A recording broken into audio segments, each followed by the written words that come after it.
Hello, everybody, and welcome to Dishing with Stephanie's Dish, the podcast where we talk to people in the food space.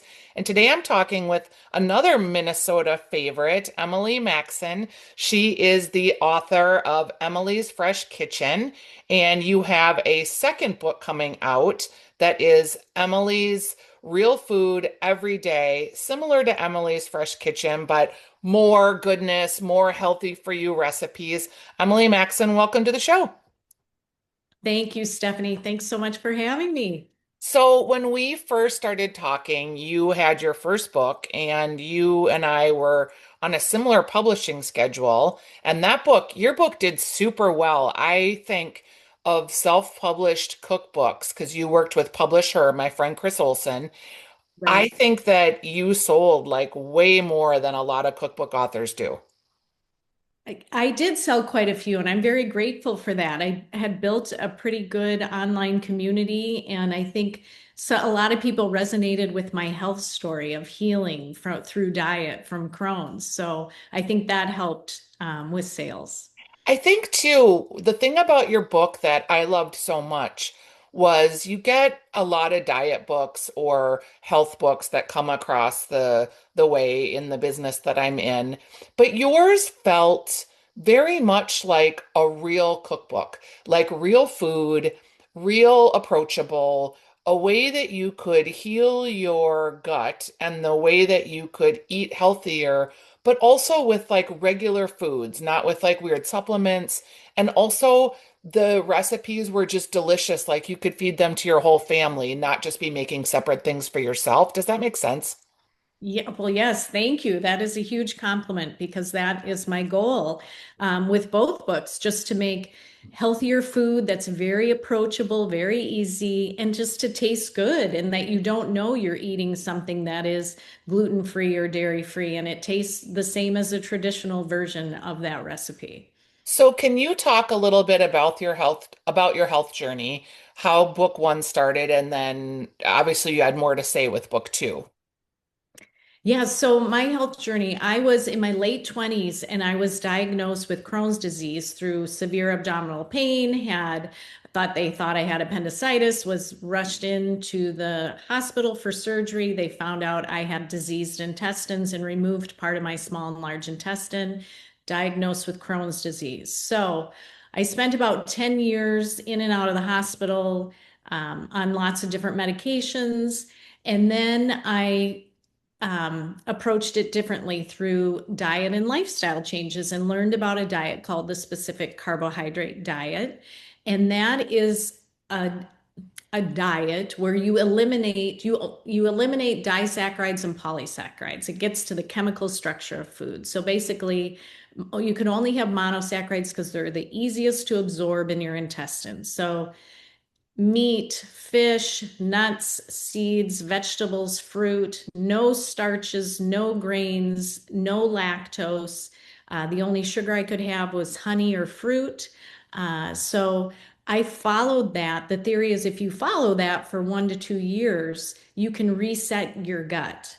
And that's what I did. And fortunately for me, I was able to totally reset it after 18 months of following this really strict program.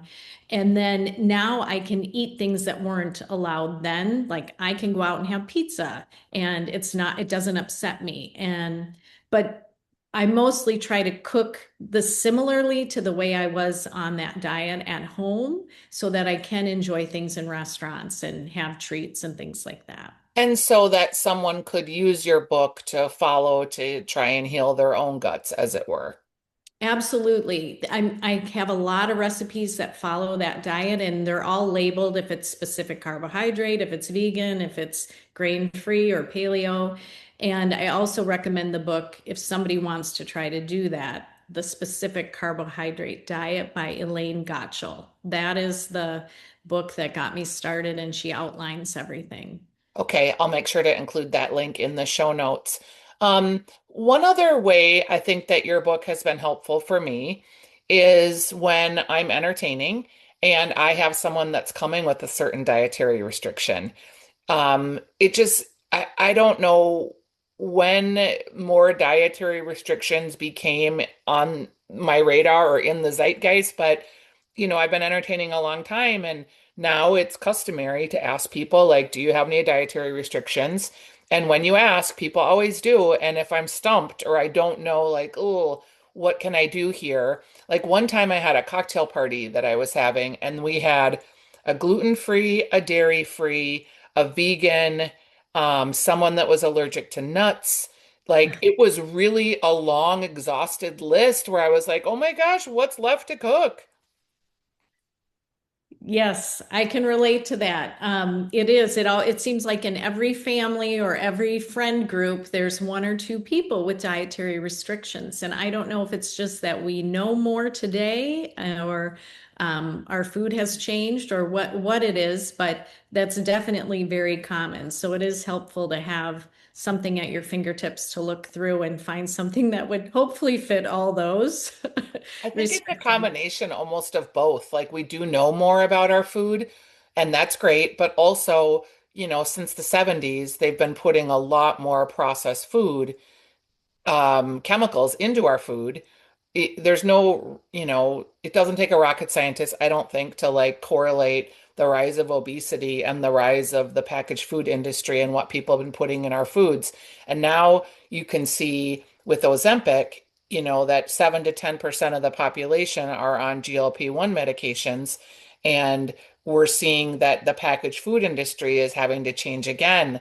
And obviously, recessionary thoughts, tariff pricing, we're seeing product sizes shrink too. It's interesting that I do a lot of work and hear a lot about restaurant culture because of the radio show that I do. And there's now like a whole subset of restaurants that are making like mini versions of things so that people that are on medications and not eating as much can still enjoy coming to their restaurant and have something for them. It's so crazy how food becomes so fashionable and trendy. I know that I agree with you. And I agree with the processed food and that impacting our health. And that's part of my second book, Real Food Every Day, where I talk about the difference between processed and unprocessed food. And, it's great the things that we can do today, um, but we also are hurting a lot of our food, stripping it of nutrients and adding chemicals that are causing damage to our health, our microbiome, and things. I think too, one thing about your book that I really enjoyed, and I'm a huge fan, can you tell? Um, it also isn't hard.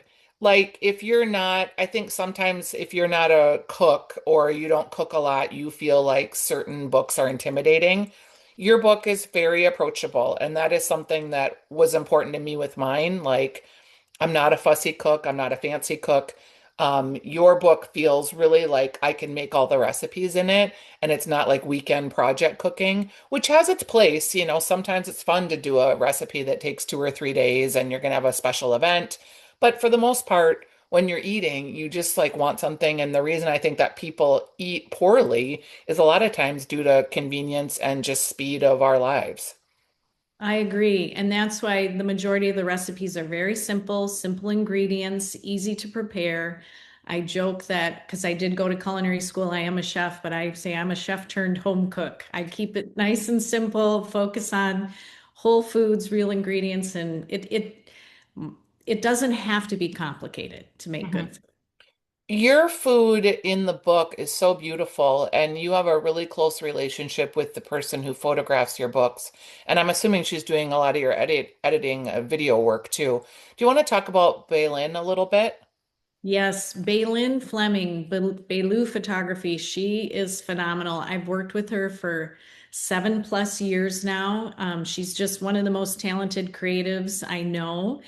She takes all the beautiful photographs in both of the books.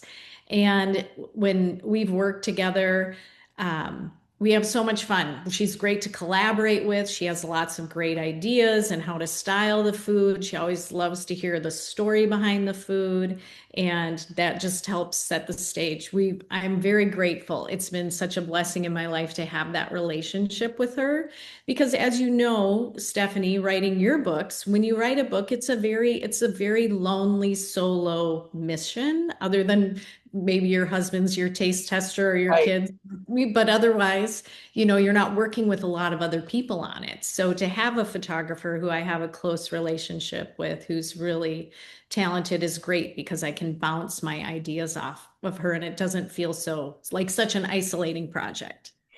You, I think that's a really good point, and I think that a lot of my extroverted activities, like I always look super busy and I always look like I'm doing a million things. And of course I am, but so is everybody else, right?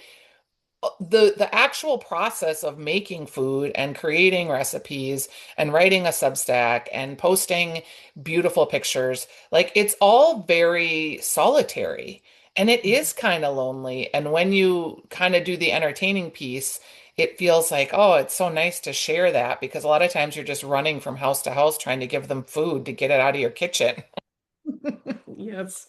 Yes, definitely. I agree. When you think about this career, because it's a later in life career for you, a later in life career for me, are you glad you landed on it? Has it been joyful?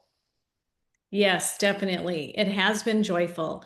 Um, I Yes, I have really enjoyed it. There have been hard times, writer's block, lack of creativity, but it always comes again. And I'm really enjoying it. It's so fun to have this new thing later in life because I think when you're younger, you think these are the years I've got to get it all in and think of, for me, I'm 55, that's old. Well, it isn't. I don't feel old and there's still so much more to do. Yeah. What has been the thing you hate the most about this journey? Ooh, that's a great question. I think sometimes I have a hard time with the writing of the non-recipe content or like how Yes. to put my thoughts into words. I have this information that I really want to share with people, and it's finding the right words to say it. And it is like if you think about a cookbook, the way that I think the best cookbooks work is there's a narrative, there's a through line. So if your through line is this health journey and starts with health, then, how do you make that not boring? How do you turn that into a story? How do you make that feel personal to you, but yet relatable to someone else? And then, like sometimes, let's just be honest, I'm staring at a recipe. I've made the recipe. I like the recipe. I like the pictures. It's all coming together. And then I have to write like a head note. Like, how many times can you say, grandma's sugar cookies are the best sugar cookies in the world made with real butter? And like, I just don't even have the words to get you excited about this thing.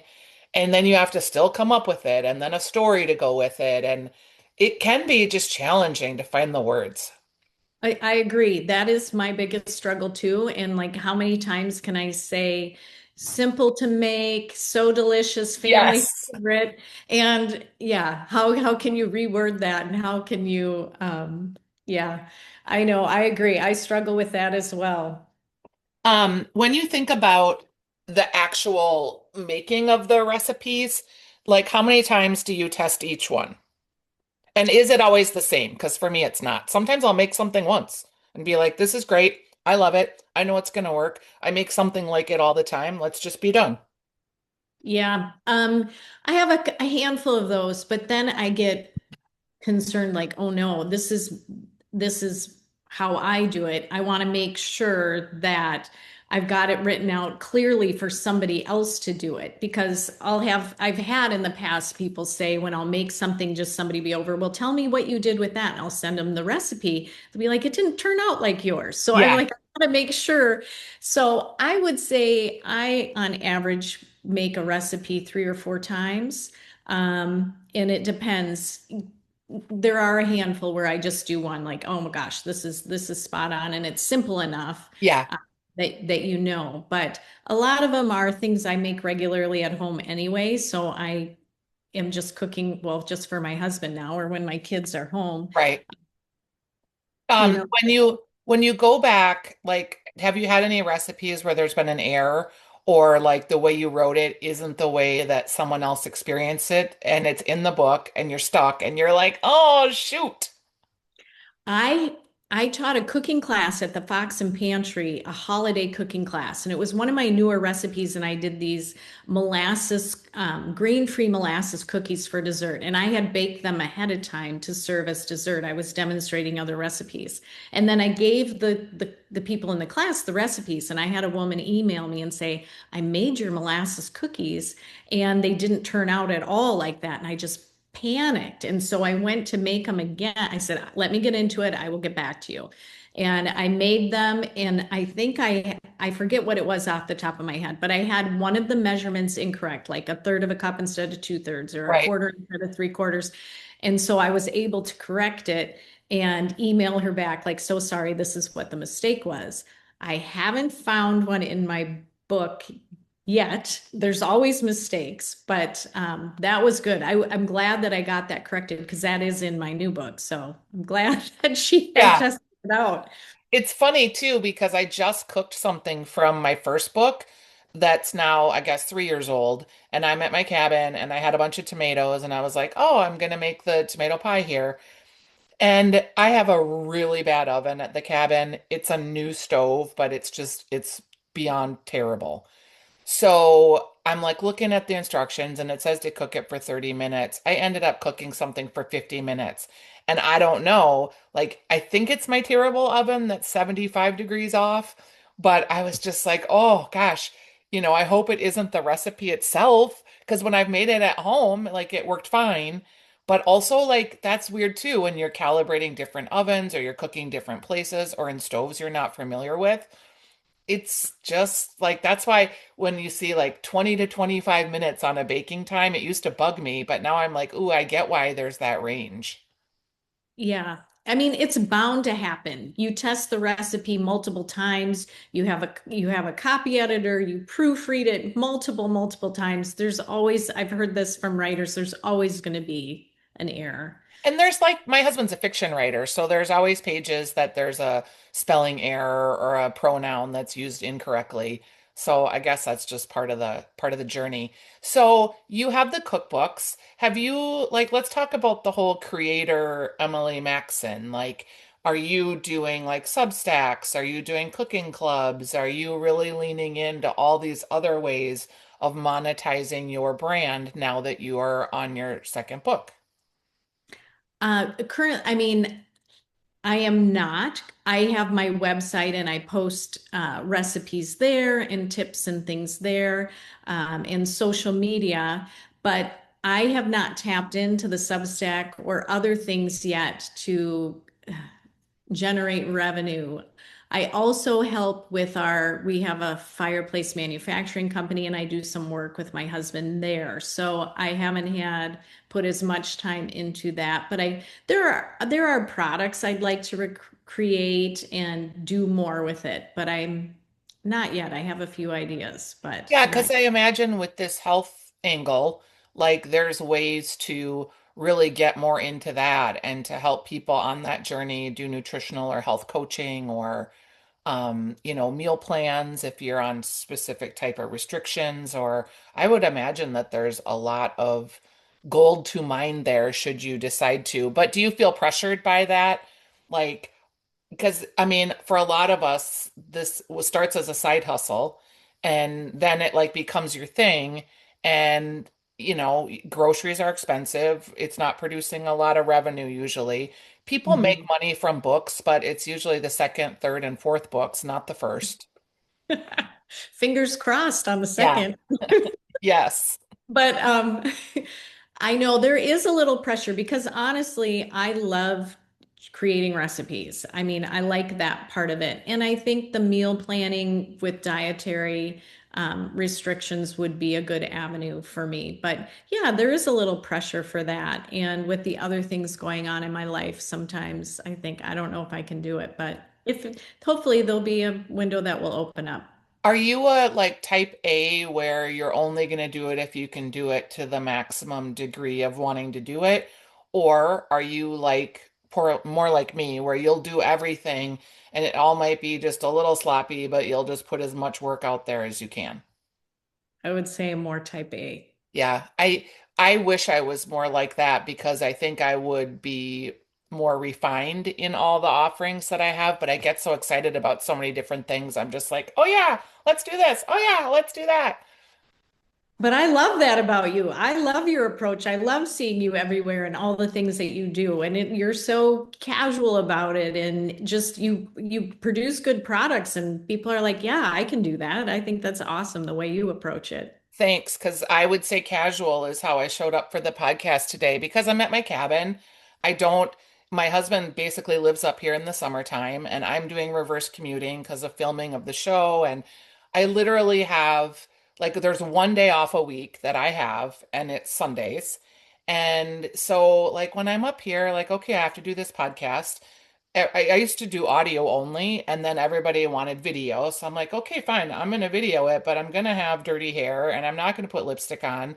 And it kind of just is what it is because I also want to live the quality of life that I want to live that feels good to me. And it's honest and it's authentic to a fault, probably because, sometimes the dog will bark in the background. Even when we're doing the TV show, like, I don't know, and never say never, but that TV show that we do came sort of by accident. And it happens in my kitchen. It's my real life. My dog barks. My husband runs to the bathroom in the background. I don't know if I know how to do things any other way. I'm just not that good at being that polished, I guess.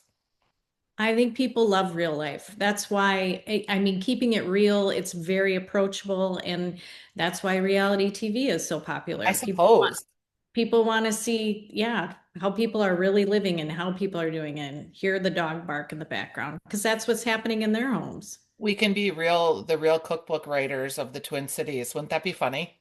Yes, I love it. Okay, another weird thing that I discovered, and I'm curious if this for you, like I cook a lot. I do. I cook a lot. I cook a lot for my family. I'm cooking for the shows. I'm cooking for TV. I'm doing all this cooking. But I really have anxiety about cooking in front of people.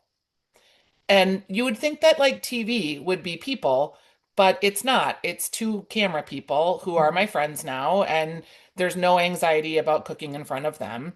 But like when I'm going, like people want me to do cooking classes and they want me to do all this cooking in front of them. And I'm realizing it really causes me a lot of stress and I don't love it. And it doesn't give me joy. I have so much anxiety. I wake up in the middle of the night before the class wondering I'm not a professionally trained cook. I'm not a chef. I didn't go to cooking school. So I feel like people are going to be looking to me for answers to things that I have no business giving. I have so much imposter syndrome around the actual cooking. And yet I have this whole life that's building up around this being a cook. Do you have any of that? Definitely. I have the same thing. I get nervous. I get anxious about cooking in front of people. Even when I'm on TV shows where it is just a couple cameras, I still get nervous. And I think it is that pressure. You want to give people the right information. And I did go to culinary school. It was a long, long time ago, and I still have imposter syndrome. Like, what do I know? Yeah. But but this is how I do it. And you share it with people, and but I get that as well. Yeah. And then people will be like, well, I know I have terrible knife skills. Do you have good knife skills?